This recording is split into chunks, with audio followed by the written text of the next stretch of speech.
Hello, آج ہم ایک بڑے گہرے سوال میں اتر رہے ہیں۔ یہ سوال جیرڈ ڈائمنڈ کی مشہور کتاب گنز، جرمز اینڈ اسٹیل سے نکلا ہے کہ بھئی تاریخ میں کچھ قومیں، کچھ معاشرے دوسروں سے آگے کیسے نکل گئے؟ کیا یہ صرف بہتر تلواریں، بہتر بندوقیں تھیں؟ جی، یہ سوال تو بہت بنیادی ہے اور اکثر لوگ فوراً سوچتے ہیں ہاں ہتھیار، جنگ۔ لیکن ڈائمنڈ جو کہتے ہیں وہ ذرا مختلف ہیں۔ وہ کہتے ہیں کہ اصل کہانی ہتھیاروں کی نہیں ہے۔ اچھا، تو پھر کس چیز کی ہے؟ اصل کہانی ان چیزوں کی ہے جنہوں نے ان ہتھیاروں کو جنم دیا۔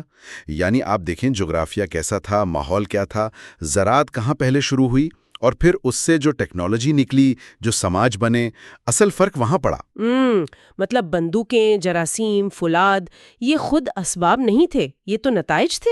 بالکل، یہ ایک طرح سے علامات ہیں، گہری بنیادی وجوہات کی۔ یہ بات دلچسپ ہے۔ اچھا، تو پھر ان بنیادی وجوہات میں سے کون سی چیزیں زیادہ اہم تھیں؟ جیسے تحریر کا کیا کردار تھا؟ تحریر؟ تحریر تو آپ کہہ سکتے ہیں ایک گیم چینجر تھی۔ اس سے پہلے علم کیسے منتقل ہوتا تھا؟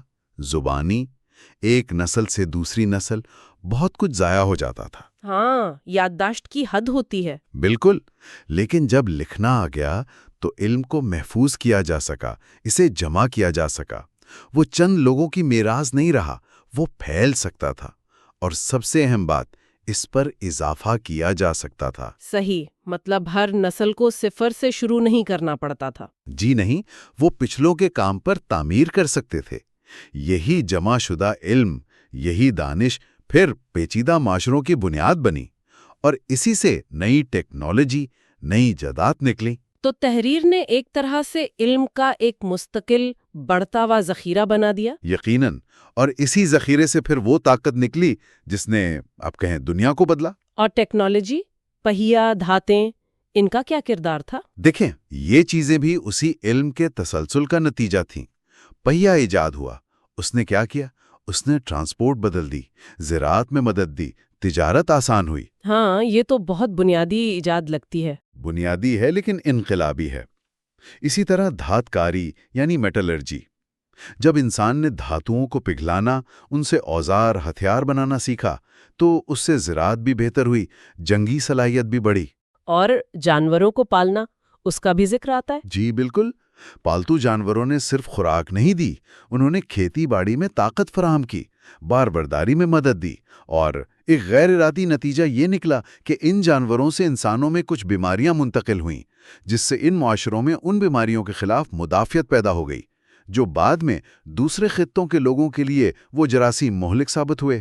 اچھا، تو یہ جرمز والا پہلو یہاں سے آتا ہے؟ جی، گنز، جرمز اینڈ اسٹیل، یہ تینوں چیزیں ایک دوسرے سے جڑی ہوئی ہیں۔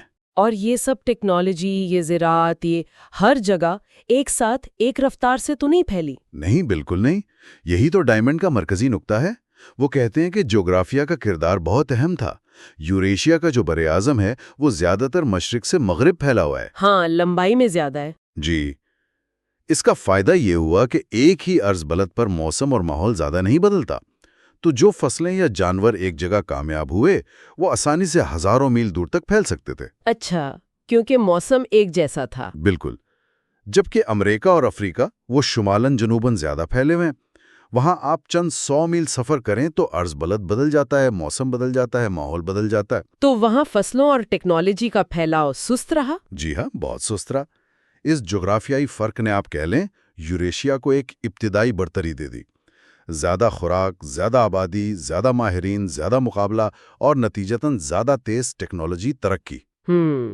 تو یہ ایک قدرتی یا جغرافیائی برتری تھی جس نے بعد میں فوجی اور سیاسی برتری کی شکل اختیار کر لی۔ ایک طرح سے جی، تاریخ یہی بتاتی ہے کہ جنہوں نے علم کو اپنایا، پھیلایا اور سب سے بڑھ کر اس پر نئی چیزیں ایجاد کیں، وہ آگے نکل گئے۔ انہوں نے صرف بہتر ہتھیار نہیں بنائے بلکہ زیادہ منظم ریاستیں بنائیں، بہتر معیشتیں قائم کیں۔ اصل طاقت علم، تحریر اور ٹیکنالوجی کی تخلیق اور استعمال میں ہے۔ بالکل، اصل ہتھیار یہ تھے، بندوقیں اور تلواریں تو ان کا نتیجہ تھیں۔ تو پھر اس تاریخی سبق کی روشنی میں آج اگر ہم دیکھیں، خاص طور پر اپنے خطے کو، جنوبی ایشیا کو، پاکستان کو، تو ہم کہاں کھڑے ہیں؟ یہی وہ سوال ہے جو ماضی کے اس تجزیے کو ہمارے حال سے جوڑتا ہے۔ کیا ہم آج کے دور میں علم اور ٹیکنالوجی کے میدان میں صرف صارف ہیں؟